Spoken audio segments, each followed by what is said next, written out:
What is the best waterproof fabric out there? Well, with the help of my guests here, we're going to try and work that out for you.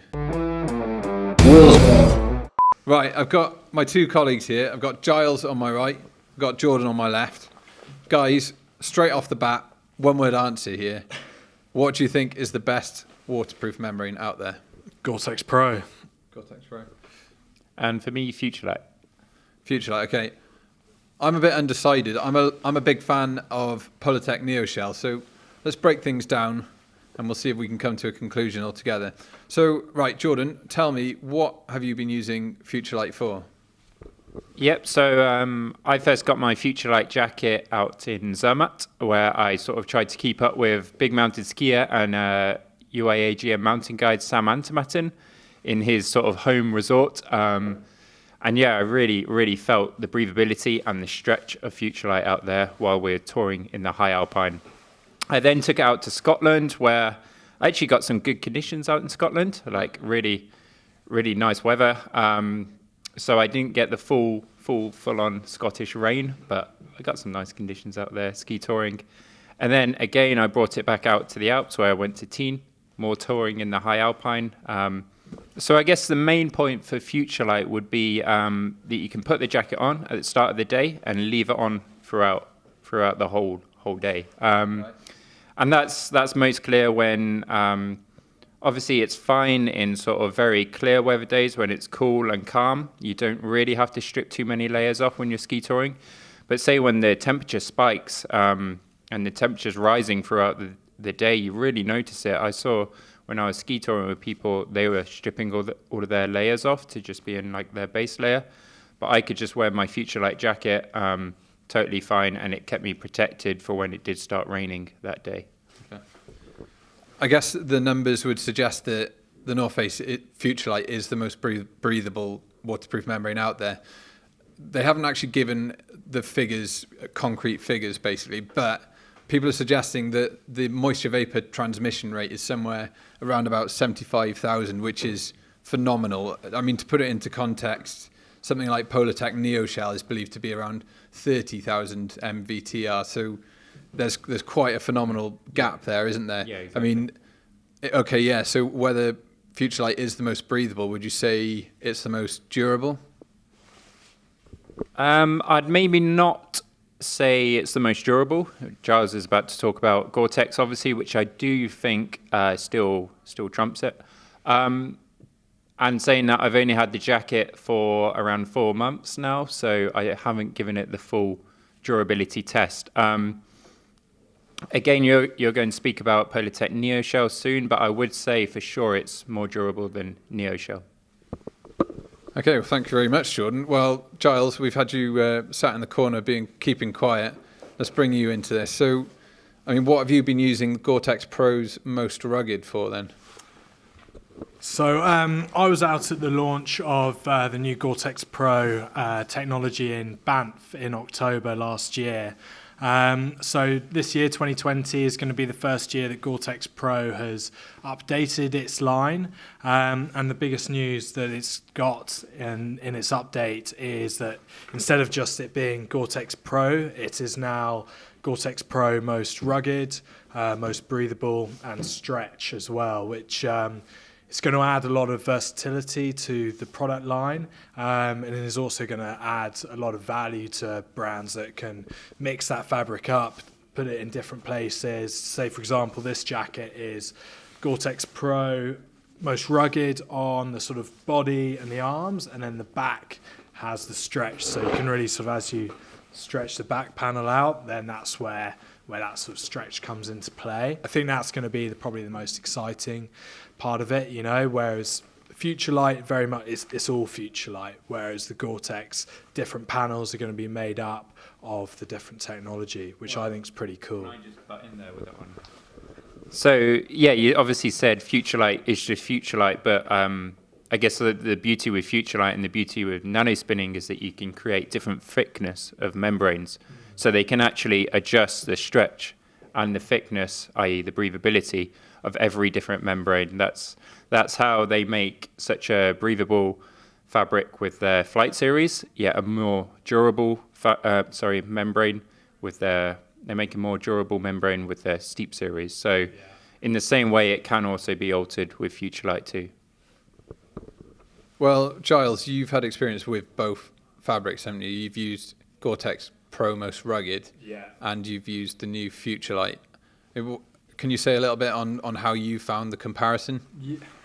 Yeah, so what's been kind of cool, when I've been sort of all my ski touring trips the last couple of months, I've been wearing this jacket as my outer shell, so the Gore-Tex Pro as the outer shell, but I've also been wearing FutureLight salopettes as well. And for me, over the last couple of months, I've found that to be like the perfect combination. So with the trousers, the salopettes, it's given me that sort of really good stretch and range of movement for when I'm touring and when I'm skiing. And also I can dump a whole bunch of heat out through the material. Because I tend to wear just leggings under the salopettes, so it's super breathable.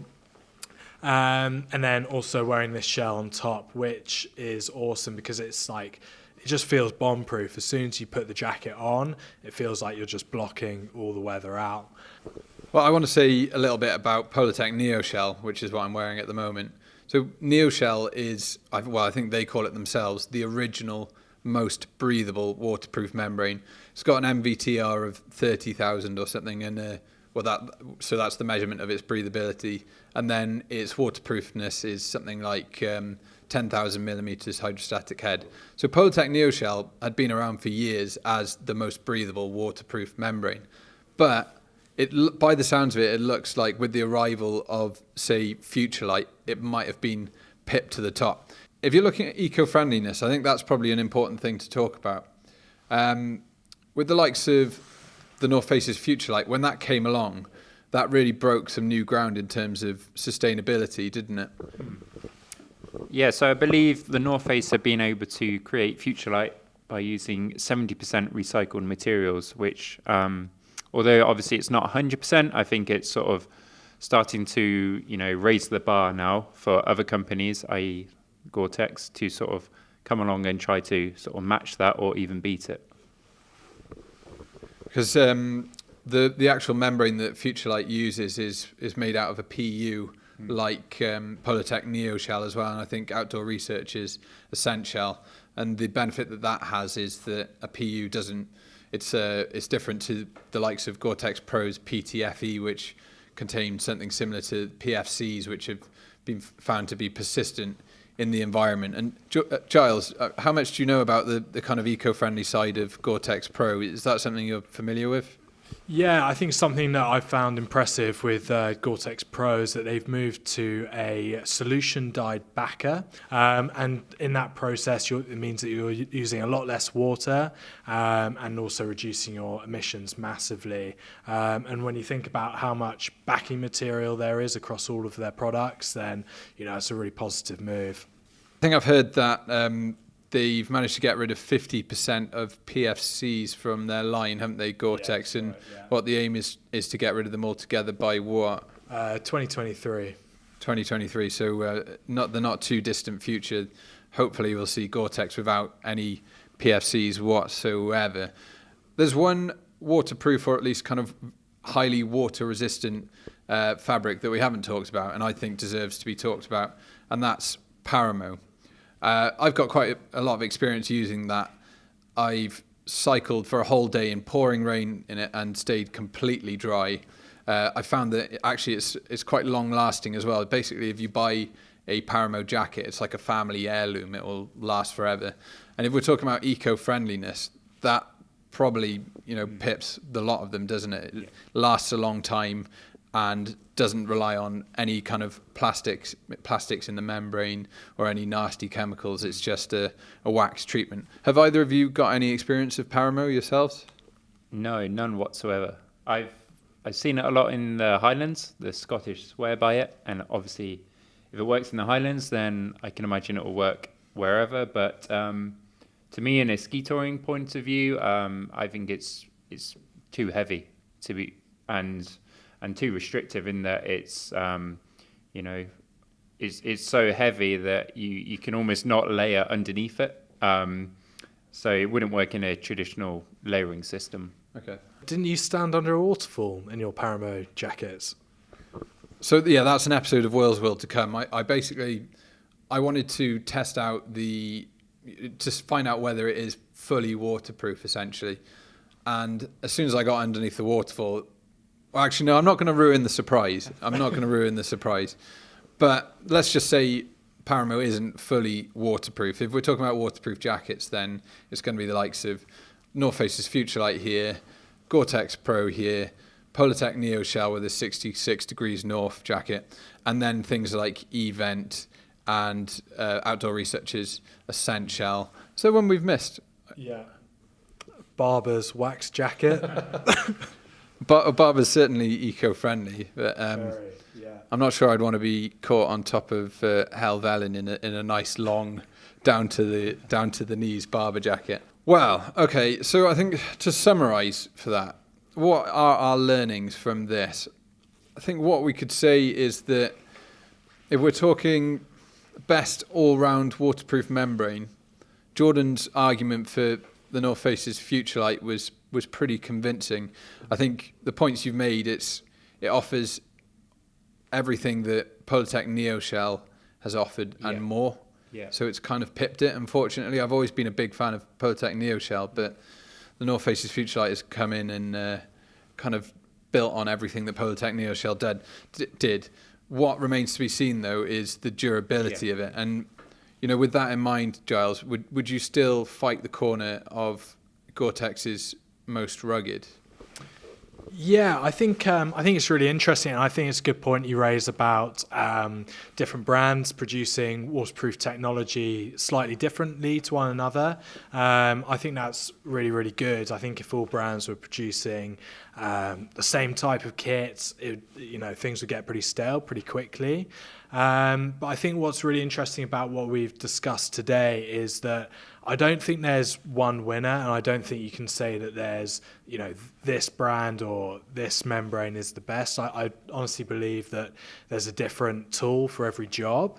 So say, for example, if I was going to be on like the high alpine and going to be smashing around against rocks, or I was going to be traveling for a long period and I knew that my kit needed to last me a certain amount of time because I was going to be far out from outdoor shops or the ability to repair kit, then I'd pick maybe one product or one type of membrane.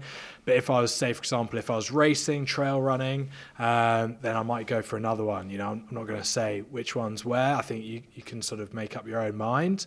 But yeah, I think it's good that there's different tools for different jobs out there. I think you're probably right there. So if I put that question to you, Jordan, if you were going to go and,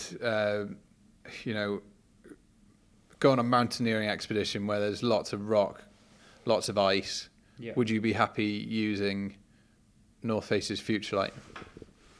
I'd say for sure. Yeah, definitely in terms of high mountain application, then definitely FutureLight. I think just when you're going throughout a day of real high intensity action throughout the whole day, then FutureLight just wins in terms of breathability, comfort, just like I spoke about.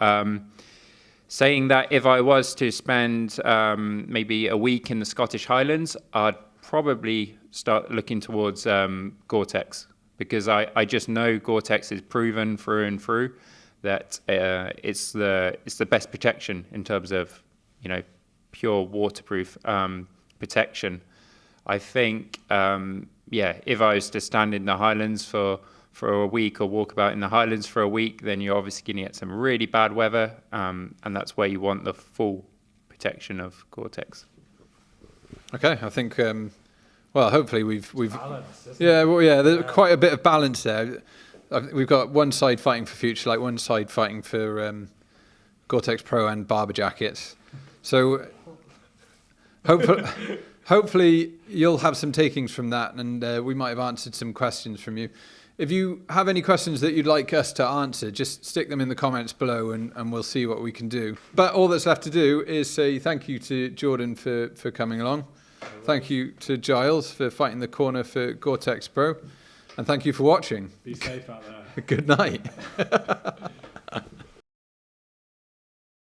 was my monologue. Gore- Gore-Tex.